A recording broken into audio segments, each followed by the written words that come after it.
So help me understand why Americans should invest in the Palestinian cause when the Palestinians are not being realistic about what is possible for them to achieve. They're denying the reality, which is that the state of Israel is, it's powerful. It's not going anywhere.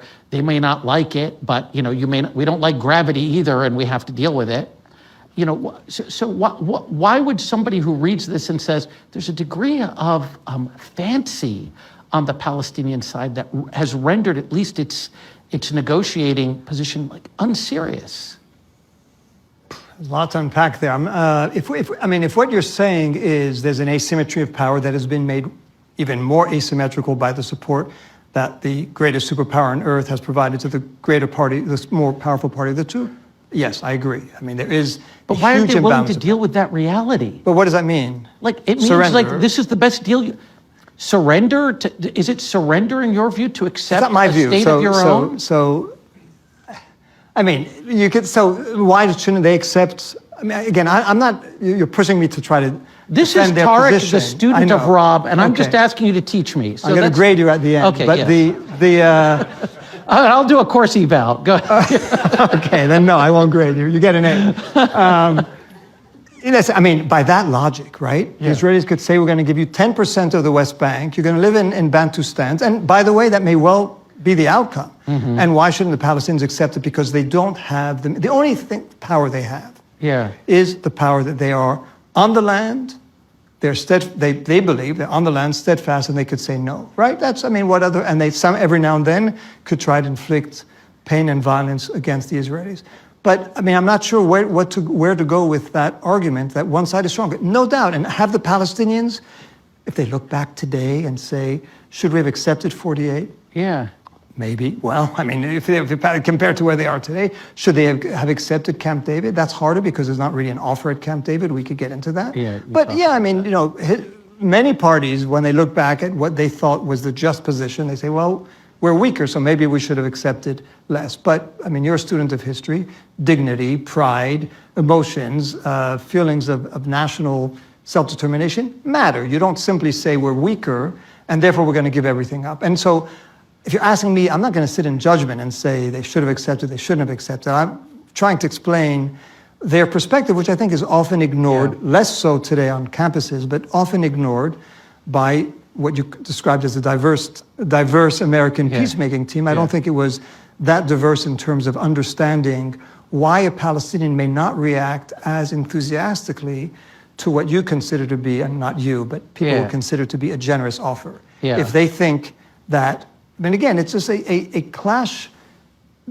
What we try to say is that Oslo there's a major discrepancy of narratives, right? The Israelis believe that the original sin was Palestinian rejection of 1948. The Palestinians think that it was the partition plan, which took away, the majority of their land. Yeah. Was Oslo a document in which the Palestinians were told, you basically lost, which is, it is true, they lost, and so you have to accept these terms, or was it an effort to try to reach a fair settlement, right? That's, there's a discrepancy in the narratives, and again, if what you're telling me is looking back, since the Palestinians were so weak, should they accepted a deal that deep down they felt was betrayal, surrender, I'll let others can make that judgment. But you also asked, why should Americans? So I wasn't sure about what you meant by that. Here's the reality. The reality is, as you point out, this is the weaker party. The state of Israel doesn't actually have to make this offer. Doesn't have to make any offers, okay?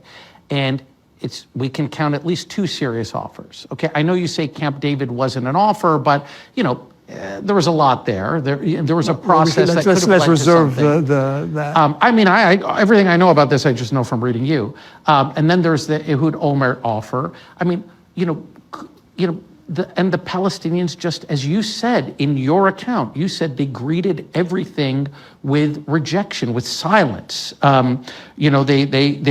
They shook their heads at everything. And when, in fact, So if you're an American, But- you say like, yeah. oh, look, there's a famous story about Kissinger talking with the Egyptian author Mohammed Hassanein Haikal. And Haikal says to him something like, you have to understand Egypt is not just a country, it is an idea, a tide, a historical movement. And Kissinger's like, yeah, I don't know how to deal with ideas, tides, and historical movement. I can deal with countries, and like, so if the Palestinians aren't interested in a state in the West Bank and Gaza, which is all the U.S. can help them get. But we cannot that you really are, I Yeah. think you're jumping to a Okay. much broader conclusion. Okay.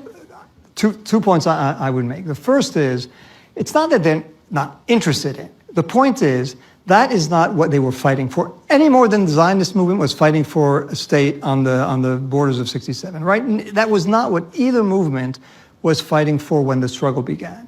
And so if you want a sustainable peace, what you may have is a peace, not a peace, but some kind of arrangement that then explodes because one or the other side is dissatisfied. Yeah. So if what you're looking for is a resolution, and remember, whether it's Camp David or afterwards, the Israeli position was this deal has to represent the end of all claims, right? And the end of conflict, end of all claims, which is not, you're not telling the Palestinians, accept this, and we could still debate in the future what kind of redress there might be for refugees or whatever. We're telling them, that's it. You have to be satisfied for the rest of times. Now, again, you say the Israelis made these offers and the Palestinians didn't.